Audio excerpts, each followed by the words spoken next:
back to another vlog mga choy. Kasalukuyan nga tayo nagkakarga dito sa Austria, no? Bound for Hungary tayo mga choy. About 550 kilometers lang, no? Malapit lang to. Bukas ang unloading nito. Kaya naman hintayin lang natin mapuno ito mga choy. At tayo ay lalarga na. Kasalukuyan nagkakarga dyan sa taas. Kaya naman hindi tayo pwede mag video sa labas dahil bawal nga mga choy. Hintayin lang natin mag green yan choy. Yan mag green yan. Abante tayo para dun sa susunod na manhole. Ito maganda mag loading, may timbangan sila, diba?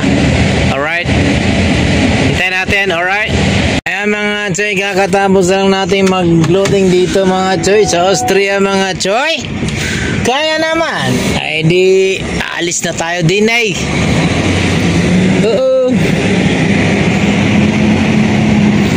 Goodbye Austria. O diba? Sinasabi ko sa iyo eh. Ito na sinasabi ko. Bundok na ito. Dito sa Austria. Sinasabi ko, dito ako pinadaan, no? Naku. Sana may lasang naman eh. Kalasang nga naman eh. Maliit pa yung kalsada.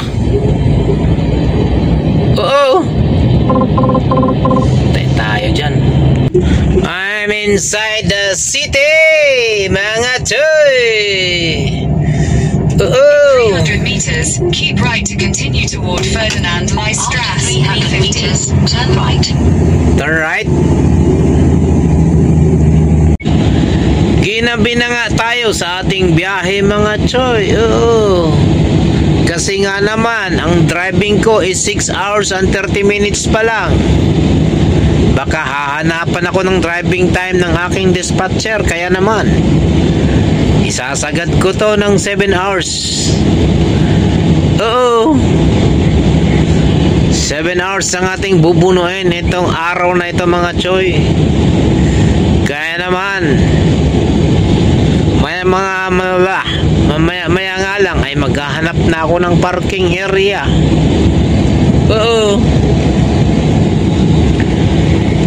Alright, sabi ko sa iyo eh, nasa na ba yung mga parking dito? Itong parking kapag hindi mo kailangan, ang dami kang madadaanan.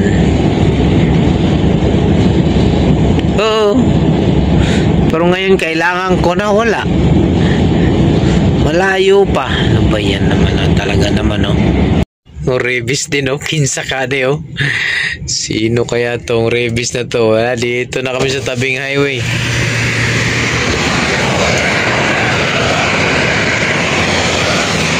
Mabanti ko lang ng konti. Kaalanganin Tinan mo nga. Ito Rebis medyo maluwag-luwag yung sa kanya. Yung sa akin kasya naman siguro sila dito.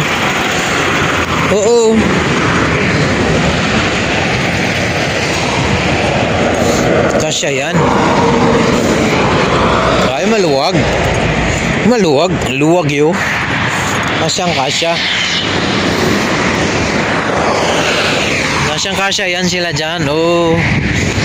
Basta kasya yung truck, walang problema. Tupiin ko na lang yung side mirror. Tabin-tabi na yan diba? Tabin-tabi. Kasya yan. Diba?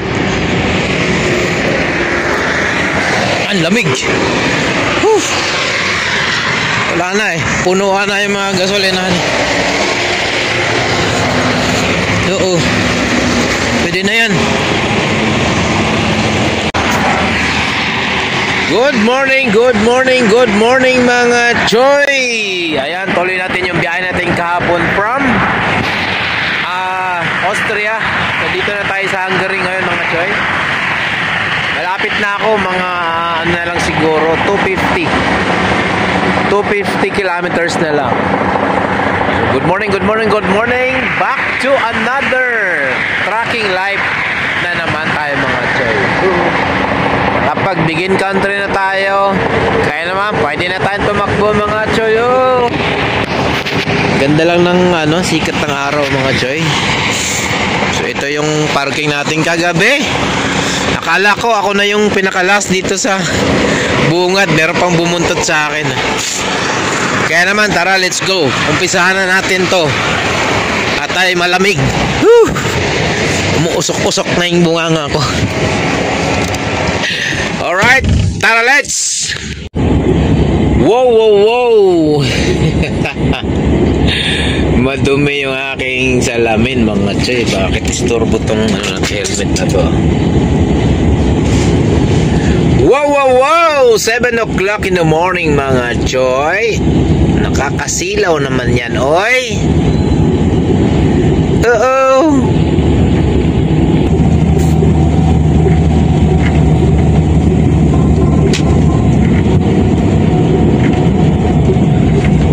Pasok na tayo ng M3. Alright.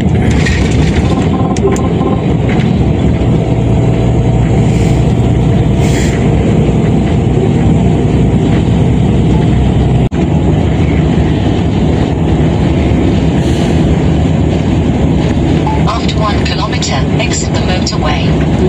Exit the motorway. Alright. Dito tayo exit mga choy. 164 Diesel Barros. Alright, let's go. In 600 meters, take the exit.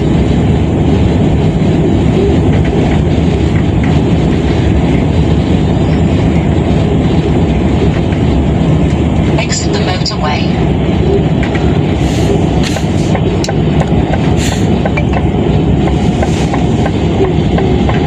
Take the exit.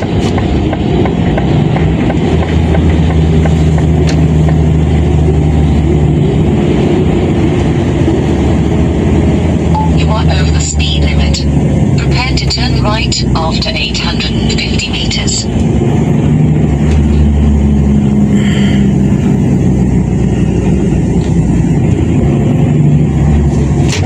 May pulis sa butang yun.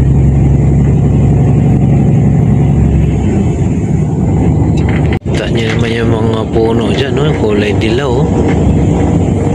Diba? Ha!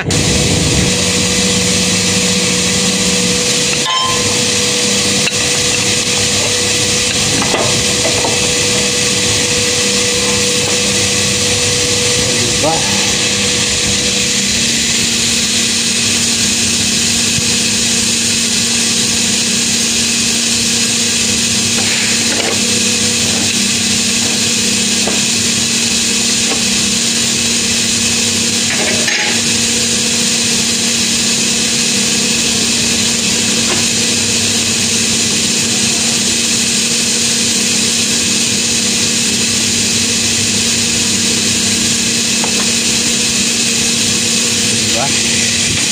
Yun lang mga choy.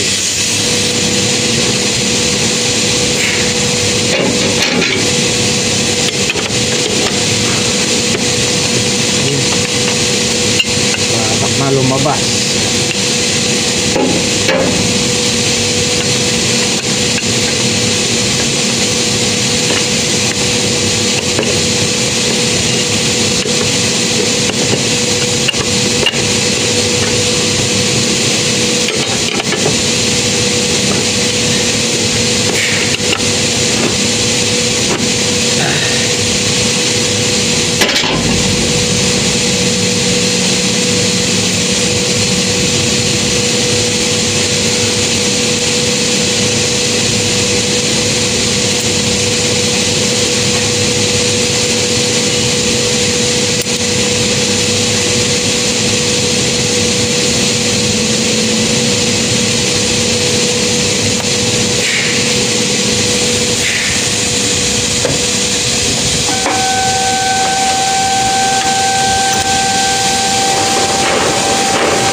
start tayo.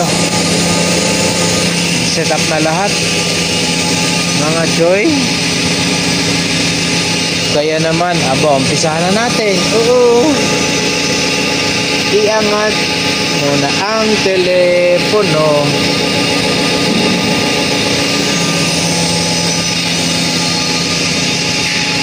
Angat natin. At umpisahan nating mag-unload dito sa Hungary mga choy. Oo. Sabi ko sa iyo eh. Angat lang, angat pa. After nating magpa-unload dito mga choy, nakakauwi na nga ako dito sa aming yarda. Oo.